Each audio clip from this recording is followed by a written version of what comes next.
My cruel sister urged me to belittle myself, and my mom egged her on. So I tried to slip out of the house quietly. My mom caught me and did everything in her power to block my escape. Plus, 3 updates.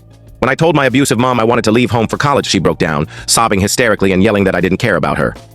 My sister walked in and asked what was going on. My mom wailed that I was abandoning her and didn't love her.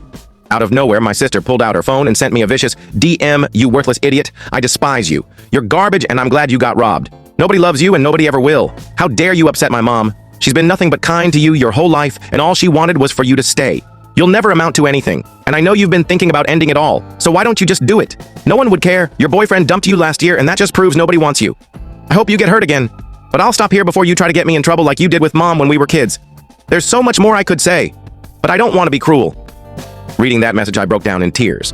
When my mom saw me crying, she burst into laughter, calling my sister's words hilarious. "You're not going anywhere," she sneered before walking off. I wanted to run right then, but I had no idea where to go. I tried to steady myself, to think clearly, but then my sister sauntered back into the room, a smug grin plastered on her face. She stopped right in front of me, staring me down like she was daring me to speak. "What's wrong?" she asked, her voice oozing with fake sympathy.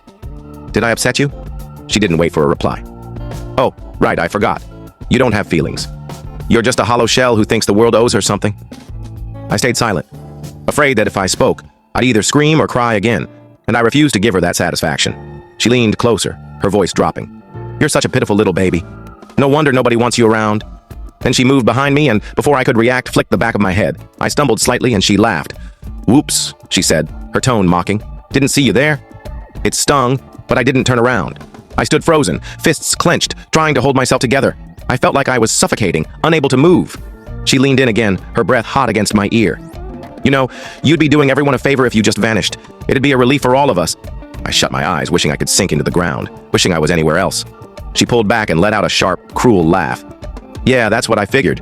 Go on, keep acting like you're all strong and brave, but we both know you're just a coward." She turned and walked away, leaving me trembling. My head ached where she'd flicked it, but it was nothing compared to the weight in my chest. I took a deep breath, trying to calm myself. I knew I had to escape, but I didn't know how. My mom's words echoed in my head. I was going nowhere. That night, I retreated to my room and locked the door. I knew I couldn't stay in this house any longer. It was like living in a nightmare I couldn't escape. I sat on my bed, staring at the wall, trying to figure out my next move. I knew I couldn't just walk out the front door. My mom and sister would stop me. I needed a real plan. First, I grabbed my phone and saved screenshots of my sister's messages. I wasn't sure if I'd need them, but I wanted evidence, just in case. It felt strange, like I was preparing to confront my own family, but they'd given me no choice. I hid the screenshot. We can't share the full story in this short video. Click the link in the description to watch the complete story. For more videos like this, don't forget to subscribe to our channel and give this video a like.